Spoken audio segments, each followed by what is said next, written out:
I That can't was believe really I came good. up with that. I was very distracted. My girlfriend's dog came down and started eating cat. What the dude? Why are you eating cat? How'd you get down here? And why are you eating cat?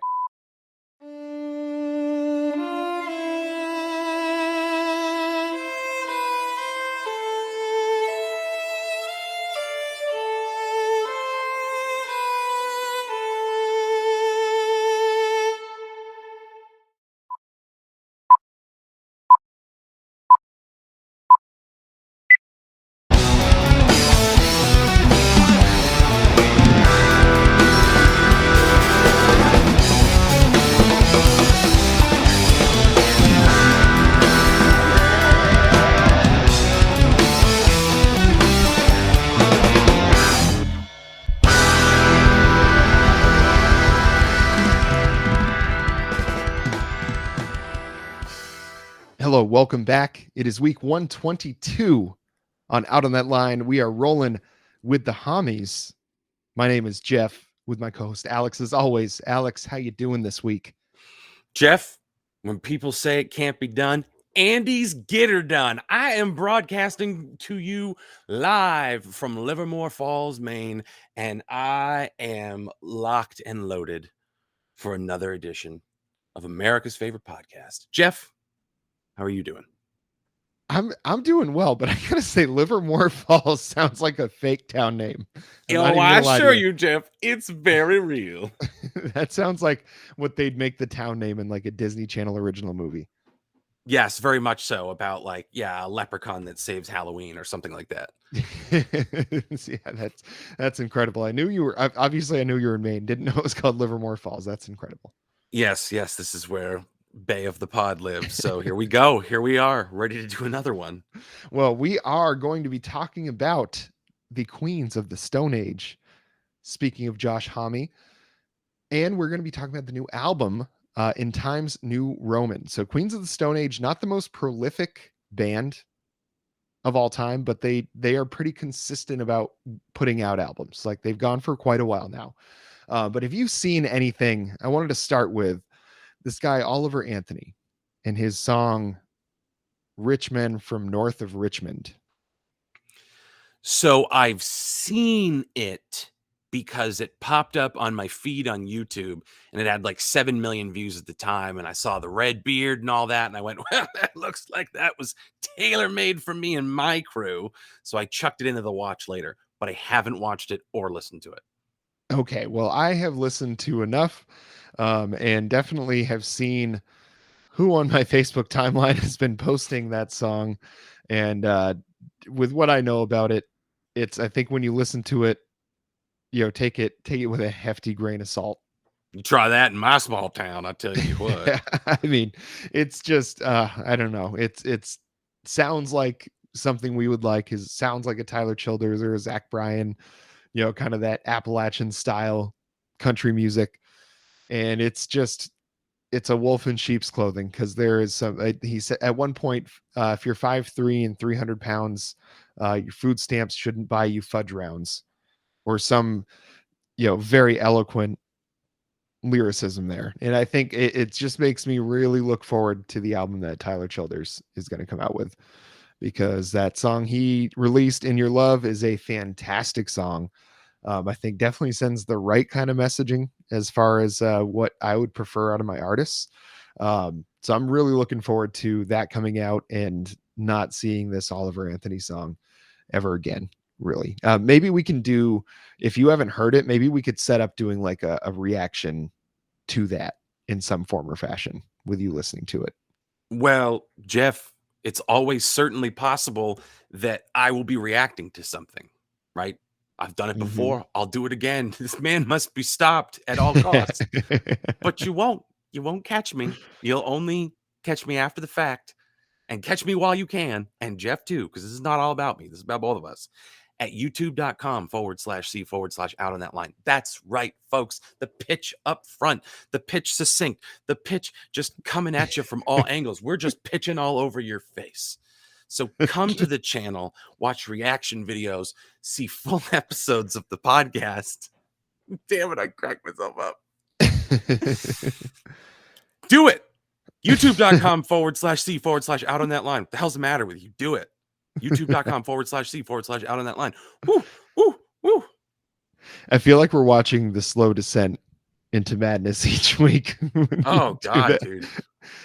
When it's just the practice for the ad reads. That's all it is. Oh yeah. I had a hellacious day, as Stone Cold would say. And yeah, it's fucking with me. YouTube.com/C/out on that line. That's beautiful. Make sure you go check it out. Subscribe if you haven't yet. And what do you say we talk a little bit about this album from Josh Homme and Queens of the Stone Age? Now, what has your experience been with the Queens of the Stone Age thus far in your life? Limited but positive. Obviously, Mhm. no one knows is the first one I heard, and I saw the weird, creepy video with the deer chasing him down and all that, and it was great. Loved it. Go with the Flow, I really enjoy because it was this kind of, to me, very offbeat rock, but like unmistakably rock. So I like the stuff I heard from Songs for the Deaf. Is that what that album's called? Yes. And that Yes. was like That's I think 2002. generally known as like the classic. From what I've seen in my Yeah. research, yes. Because again, I can't sit here and be like, "What is the number one Queens of the Stone Age fan?" I had to like go and look into some of this stuff, and what I've seen is essentially that that's the gold standard. They have been around for a hell of a long time, and their last album, people have pretty hot, like polarized views about it. Apparently, have you? So, I mean, I see you wearing a shirt. Mhm. It's that album, isn't it? Yes, it Villains. is. Yes. Okay, Jeff. What's your Um, so I have always liked Queens of the Stone Age. My wife is a big Queens of the Stone Age fan. So my they were wife? they were coming to Austin and we bought tickets and they happened to actually be staying at the hotel I was working at the time. So they, I guess, gave to the management staff like some pit tickets. So we had seated tickets at this theater at the amphitheater at Circuit of the Americas where they have the F1 race. They have a big old concert venue there too. Seen Coheed there several times. Taylor Swift played there.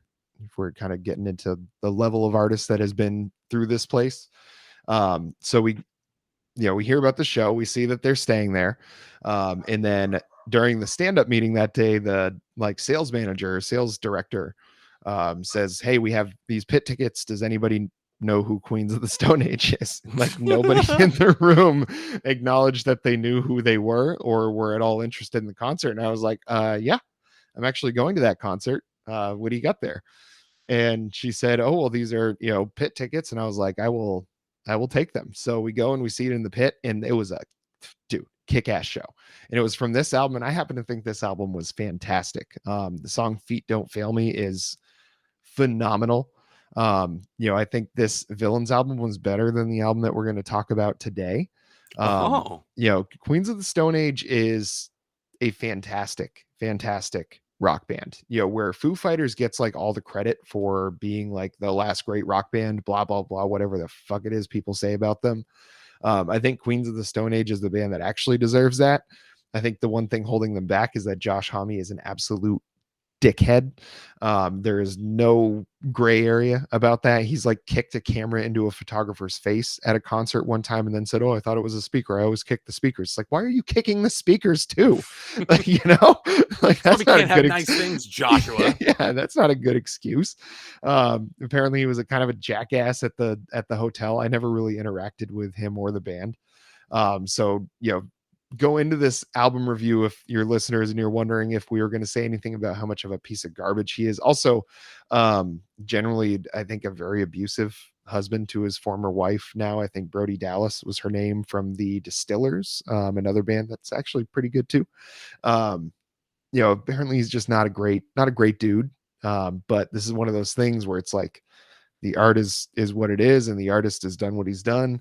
But like Songs for the Deaf, the Villains album, there's some fantastic work in Queens of the Stone Age past. Well, look, I don't know anything about this guy, so if he is in fact an asshole, I am in no position to judge, baby, because you know me, I love Frank Zappa. We got him in. Much different kind of asshole, I think. Much different. I don't know. Frank Zappa was a pretty big. I don't know if you guys knew this. He's a pretty big misogynist. But yeah, so I know only really what I've researched, and a lot of people, mistaken or not, you tell me, have this idea that some of the assholishness is like a put on, and the idea of like villains was like kind of being like a pro wrestling heel. That's one of the takes I've seen, is like you can call him an asshole, or you can really kind of acknowledge that he's like, he's a Ric Flair level genius wrestling heel. Mhm. And I certainly don't know. So for me, this all was purely based on the music. I Mhm. knew absolutely, dick all of shit Yeah. about any of the behind the scenes stuff, other than I guess he is the band now, right? Like every enough people have left that it's pretty much just him. Yeah, and I think that also might speak a little bit to what I was mentioning before about his general demeanor and behavior in years past. And I don't, the villains thing, it was definitely, you could say he was putting on an act, and he might have been putting on a little more, going a little heavier with that peanut butter on the bread, at that point. But I think he's generally in the past also kind of been known as being an asshole. Maybe not to, and I think you can, when you get to the point where you kick photographers in the face, and I think his like kids had restraining orders against him or something like that. It was not great. None of it was great. But we're gonna just talk about the album today, because one thing about Queens of the Stone Age, no matter how either of us is going to feel about this album, is it is always interesting. Like, it's always very intricate. It's always very interesting. I think at certain points I kind of was wishing for a little more of the old feel of Queens of the Stone Age on this album than I think we ended up getting. But I'll be interested to hear what you, as someone that wasn't really into them, what you think about, or at least not to the level of like listening to whole albums or comparing eras to eras or anything like that with them. Very interested to hear about what you thought about this album as kind of more fresh in the world of Queens of the Stone Age. So comparing it to Songs for the Deaf way back in 2002, the first things that immediately leapt out at me when I started this is Josh Homme's voice has evolved in such a distinct way, where it's almost like he lost a little bit of control of it, and it got like darker and a little bit heavier. Um, and that for me kind of crystallized the idea of what an album like this can be, or what I interpret it to be, which is a logical progression versus a radical reinvention. Because I've seen a lot of those takes too, which is like, whoa, Queens of the Stone Age keep innovating and evolving. And I'm like, well, for me, I have a straight line from 2002 to 2023.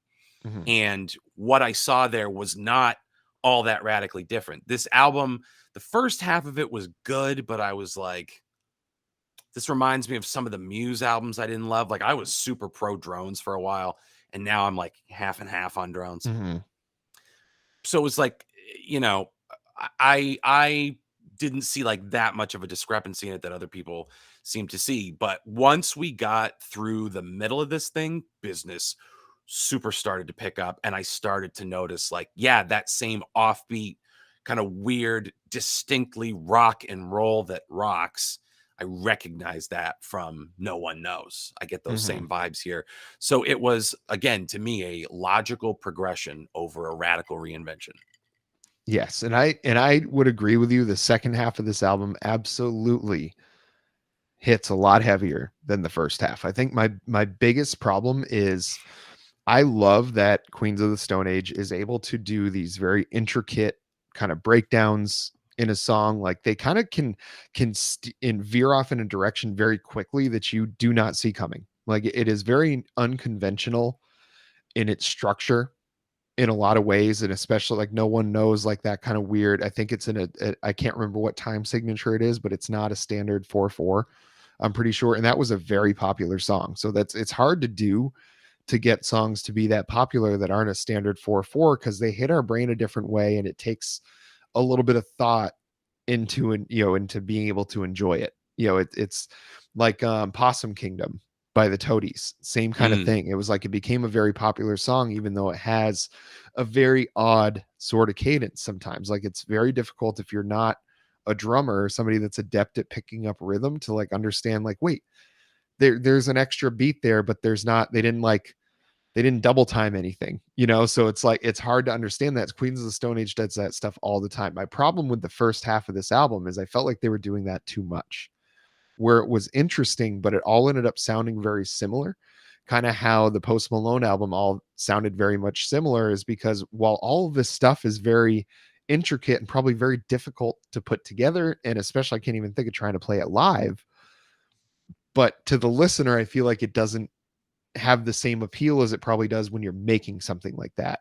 Because when you have everything be intricate and switching up time signatures and changing it all up, it's hard to appreciate how difficult that is when it's all the bass line, you know. And I think that's the problem. That's what made them great in the past, and what made Villains, I thought, pretty great as well, is they played with dynamics extremely well. With the first half of this album, I felt like it was go, go, go. Let's make this as complicated as we can. And while I can applaud like the effort that it takes to make that, I feel like it doesn't hit my ears the same way a No One Knows, or Feet Don't Fail Me, or I Sat by the Ocean. You know, I think it doesn't hit the same way because you don't get a chance to decompress from that. It's one thing into the next, into the next. You know, I felt like I was getting the same kind of reaction that you did when you listened to like The Orphan by Paleface. Is it's just nonstop, and eventually you get desensitized to thinking that any of it is awesome because it's all the same. There's nothing to compare it to. The dynamic play in the second half of the album was much, much better. The last song, I need to get the name of it right here, Straight Jacket Fitting, I thought was my standout, far and away best song on the album. It was like this Agree. Roadhouse blues kind of track, but it had enough of that dirty Queens of the Stone Age. Even had some like Caius, like throwback to Josh Homme's like first band that he kind of made it big with. It just had that grungy, dirty sort of feel that I want from my Queens of the Stone Age. Well, yeah, and I agree. Like that grunginess kind of came through where again, it's like very, as I always say, technically excellent rock and roll, like very like structured. Um, but I actually had the opposite problem with the front half that you did, where it felt relentless, but not necessarily in pace or volume. It felt like a little relentlessly low energy and loose to me. Like Mhm. not necessarily at first, but I think I had trouble adjusting to, again, my discrepancy 2002 to 2023. I really heard the change in Josh Homme's voice and didn't dislike it, but it had this kind of like sterile woo, woo, woo, woo kind of, Mhm. which I might make it sound awful, You're not but far off. it Yeah. did have this kind of like unsteady, not super duper sure of itself element where I was like, I don't know, am I gonna like this?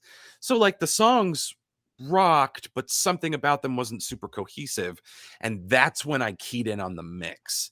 The mix on this album is weird. There is a lot of it, especially on the drums, that sounds super compressed. Mhm. And that was stuff I had a hard time taking my eye off of.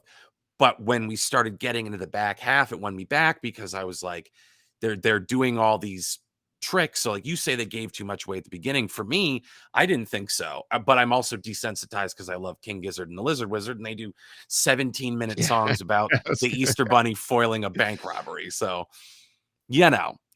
But once we got into the back end, that's when I really started to notice all of the tricks and digressions and interesting stuff that they like to do that reminded me more of Songs for the Deaf. And it wasn't like trying too hard to be like, for me, that exactly what that 2002 experience was. It was, I'll say it again, the logical progression. I saw like, you can't even necessarily call it growth so much as it is like trajectory. Mhm. Um, and it was like very quintessentially what little I know and love, I know and love, and it reminded me of all of that. So the back half really gets a lot of like does a lot of the heavy lifting. Yeah, and I think the back half is really what saved the album for me. I think it was really, I mean, Straight Jacket Fitting was incredible. What the Peephole Say. Also a few clever song names on here. Took a page out of Fall Out Boy's book, I think. Um, and they let's see what else do we have here? Carnivore, Made to Paper Parade is where it kicked in for me. yeah, Paper Machete. Yeah, I mean, they just yeah, they he really that was where a lot of the creativity that should have gone into the first half of the album, I think for me, went into the song names. But they Sicily, the just a super weird song, and it was great. That's kind of exactly what I wanted out of the album. Because I love what I loved most, I think, about Queens of the Stone Age is the same reasons I love the first like 5 Arctic Monkeys albums, is because they can rock and they can groove. And like that to me is what modern rock and roll should have sounded like. I think again, like Foo Fighters gets the medal, gets the crown about being like the last great rock band, but the Arctic Monkeys were fantastic until the last couple albums. And I mean, a lot of people still love the last couple albums. And I mean, it's just crazy to me that a band like Queens of the Stone Age and a band like Arctic Monkeys don't even get a look when people bring in the Foo Fighters into the conversation or Muse into the conversation. It's just crazy to me that they like this is what like when you talk about Led Zeppelin and Aerosmith and AC/DC and like your biggest all-time classic rock bands, who's more comparable to them? The Foo Fighters or Queens of the Stone Age and the Arctic Monkeys? It's like it's wild to me that the Foo Fighters get the crown and these other bands just like get kind of forgotten about. Well, and like, are Foo Fighters great? Is Joe Flacco elite? Like, I can't sit there and say that they can't all pick up an instrument and play it, and that maybe we're in the minority when it comes to taste and like who really is on the vanguard of Mhm. great rock and roll and carrying this into the future. Because I tell you what, it ain't Greta Van Fleet. Ooh, did they turn out to be one trick ponies? But I digress. God. Glad we didn't cover that one. But It was I bad. look at it. Yeah, I didn't even bother. But I look at like, if we're gonna say like Dave Grohl's the elder statesman and like, oh, Foo Fighters, is it great or is it solid? Is it good? Like, even to people who love Foo Fighters, will you really stand behind the idea that they are the last bastion of great rock and roll? Because for me, it would be more this speed, it would be more Queens of the Stone Age. Mhm. But I even go off into other digressions: Arctic Monkeys, Weezer. I'll stray as far as Modest Mouse, the Killers. Again, Arctic The Monkeys, just Killers. like, yeah. I'm not the biggest Kings of Leon guy, but there's a lot of Kings of Leon that's like pretty undeniable. Mhm. Um, so there's all these other groups out there, and like, no, you can't put them in the same pantheon as fucking Led Zeppelin. You just can't do it. Like, that was Mhm. such like earth-shaking, paradigm-shifting stuff versus people who have kind of picked up that tradition and run with it and done interesting things with it. But you can't compare the Killers to Led Zeppelin. It's not a fair comparison. Mhm. And it's not even necessarily like the Killers will never be as good as Led Zeppelin. They just won't be Led Zeppelin. That's Greta Van Fleet's mistake. They got really good at being Led Zeppelin and then really bad at writing songs Mhm. and steered into the whole weird Piper at the Gates of Dawn, saucer full of secrets, Pink Floyd shit. And it doesn't necessarily work. But all of that is a way of coming back around to say that in terms of who's doing the heavy lifting of keeping like rock and roll alive today, I can't say I'm again the number one expert on Queens of the Stone Age, but this kind of music makes the most sense to me as like Mhm. show it to someone, show it to an alien to say this is rock and roll that's happening today. Mhm. Yeah, and I think that's like whatever negative the front half of the album had for me, the second half, and especially again, Straight Jacket Fitting really made up for it. And it wasn't, well, I don't obviously it's not as strong as Songs for the Deaf, or even it's not as strong as Villains for me either.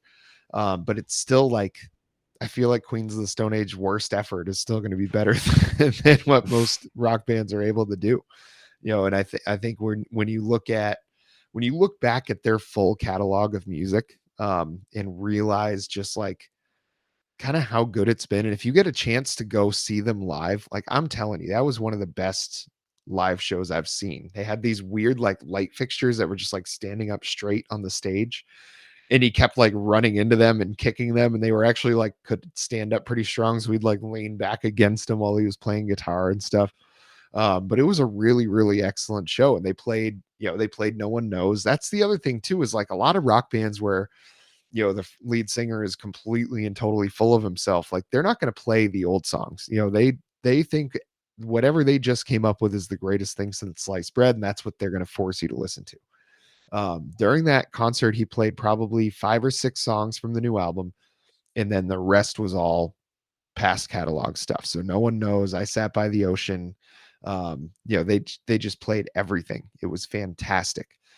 I think this year's like the tour for this album that they're doing right now, I've heard this tour is just as good as that Villains tour was. And you want to see a spectacle. Like they are very, very good.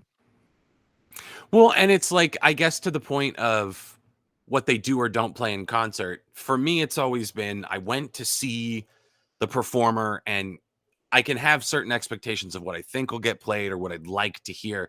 But in the end, like seeing Jimmy Eat World, if they hadn't done In the Middle, I wouldn't have cared.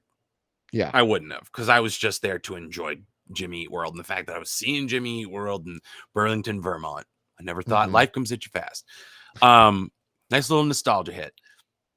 But yeah, I would love to check these guys out in concert because I like this album. I did. Mm-hmm. It grew on me more, including the front half. It grew on me more with subsequent listens. The back half only got stronger, and I appreciated it more. But I also appreciated the front half more. Mm-hmm. Still not at the same level, but everything, the tide kind of lifted all boats. So for me, I enjoyed this. I thought it was, even the stuff that didn't like move the earth under my feet was rock and roll. It was solid. Can't say I'm going to run right out and buy it, but I will say stream it. Yeah, and I was landing on stream it on this one as well. I think I bought the Villains album. I think we have Songs for the Deaf. So I've bought some Queens of the Stone Age album. I don't think this is going to be one of them at the end of the day, but I will say stream it because I think it was good. And I do want to go back. I think part of the reason was you brought up the mix, and when I listened to it on my headphones, like it sounded good because compressed stuff is always going to sound great in headphones, but when you put it on like a big speaker system, you can really miss that fullness of sound. And not to brag or anything, but I do have a Bose speaker system in my car. So I did put it on in there, and that usually, like, I hear stuff in my car with songs that I've listened to 100 times, and I'll hear new stuff when I listen to it for the first time in my car because that sound system is so good. And this album did not sound great in the car, and they have had some great sounding songs in that car, and this album was not one of them. So I think that's part of the reason, is because I didn't get drawn in by a good mix, and it really kind of made me like kind of fall out of the first half of the album, I guess. And then once they started getting back to their typical Queens of the Stone Age stuff halfway through, I really bought back in. That second half really did cook. Nice. Well, it sounds like we're in agreement and we endorse a stream it. I didn't mean to rhyme that. That was good. I can't believe I came up with that. I was very distracted. My girlfriend's dog came down and started eating cat shit. It was a lot. There was a lot going on here. I can't believe I just came out with that. That was under pressure. Diamonds perform. I really felt like Dave Grohl in that moment where I was there goes my hero, and my hero's me. Oh God. Well, on that note, until next time.